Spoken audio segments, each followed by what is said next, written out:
Hello दोस्तों, welcome to my YouTube channel concept with C Hemant. मैं आज आपके लिए लेके आया हूँ ईआरसीसी की सर्विसेज पे कैसे एग्जामिशन का वर्किंग होता है। दोस्तों ईआरसीसी का मतलब होता है एक्सेस रॉयल्टी कलेक्शन कॉन्ट्रैक्टर। दोस्तों ये कौन होता है? एक्सेस रॉयल्टी कलेक्शन कॉन्ट्रैक्टर जो होते हैं दोस्तों, ये स्टेट गवर्नमेंट के अपॉइंटेड पर्सन होते हैं।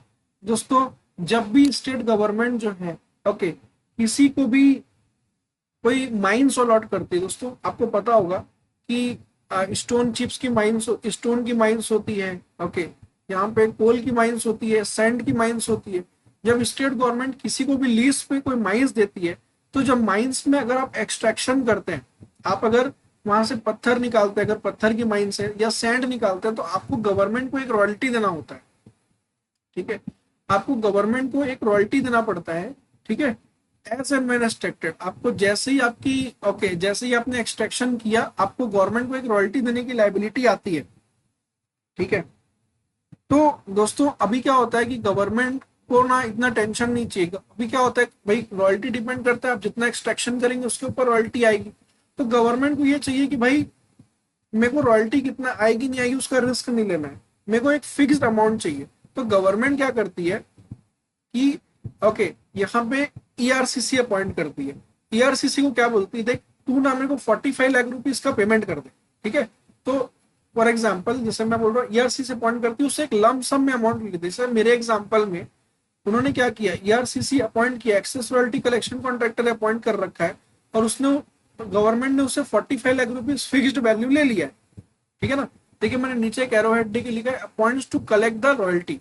इसका इसका अपॉइंटमेंट क्यों हुआ है? रॉयल्टी का कलेक्शन करने के लिए हुआ है। समझ में आई मेरी बात?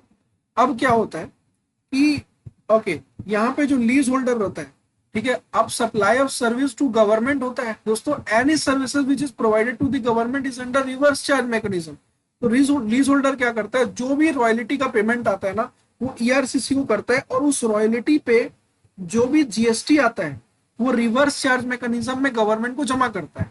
ठीक है, तो इसमें एग्जाम्पशन क्या है? इसमें एग्जाम्पशन ये है कि सपोज मान लीजिए मेरे एग्जांपल में 45 लाख रुपीज ईआरसीसी ने दे दिया स्टेट गवर्नमेंट को। अब state government is providing the services, है ना। स्टेट गवर्नमेंट जो है एक सर्विस प्रोवाइड कर रहा है ईआरसीसी को, कि उसको परमिट कर रहा है कि आप जो है रॉयल्टी कलेक्ट करो, तो उस पर जीएसटी आएगा। तो उन्होंने क्या बोला, रॉयल्टी की फिगर पे जीएसटी आएगा, 45 लाख पे जीएसटी लगना चाहिए। तो उन्होंने बोला कि लीज होल्डर जिस हद तक जीएसटी पे कर देगा रॉयल्टी पे रिवर्स चार्ज में, तो उस हद तक ईआरसीसी को एग्जाम्पशन मिलेगा। दोस्तों जैसे मेरे एग्जांपल में, if royalty paid by lease holder to ERCC is rupees 60 lakhs, then exemption is available. भाई 45 लाख रुपीज इसने गवर्नमेंट को पे किया, और ये अगर 60 लाख रुपीज पे 60 लाख रुपीज का रॉयल्टी का पेमेंट ईआरसीसी को करता है, और उस 60 lakhs पे गवर्नमेंट को जीएसटी का पेमेंट कर दिया होगा, तो पूरा का पूरा जो 45 लाख रुपीज है इसके ऊपर ईआरसीसी को कोई टैक्स देने की जरूरत नहीं है। लेकिन बोला फॉर एग्जाम्पल अगर रॉयल्टी का कलेक्शन कम होता है, if the royalty paid by lease holder to ERCC is 40 lakhs, मान लीजिए अगर रॉयल्टी का पेमेंट कर रहा है जो लीज होल्डर ईआरसीसी को, वो केवल 40 लाख रुपए का कर रहा है, दोस्तों बैलेंस जो 5 लाख रुपीज होगा उस पर ईआरसीसी को फॉरवर्ड चार्ज मैकेनिज्म में गवर्नमेंट को जीएसटी जमा करना पड़ेगा। समझ में आई मेरी बात दोस्तों? This is the concept of ERCC. तो जिस हद तक एक्सेस रॉयल्टी कलेक्शन कॉन्ट्रैक्टर के बिहाफ में जीएसटी का पेमेंट लीज होल्डर ने रिवर्स चार्ज मैकेनिज्म में गवर्नमेंट को किया होगा, उस हद तक जीएसटी का इसमें एग्जाम्पशन मिलेगा। अदरवाइज दोस्तों यहाँ पे जीएसटी लग जाएगा।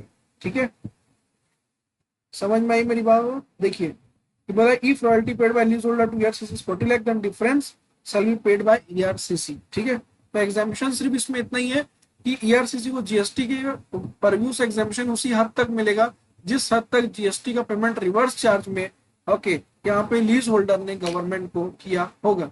ठीक है दोस्तों, this is the exemption on ERCC. Okay, ठीक है, thank you. If you like my video, please subscribe to my channel, press the bell icon for the latest notification and update, and comment on the comment section. Thank you.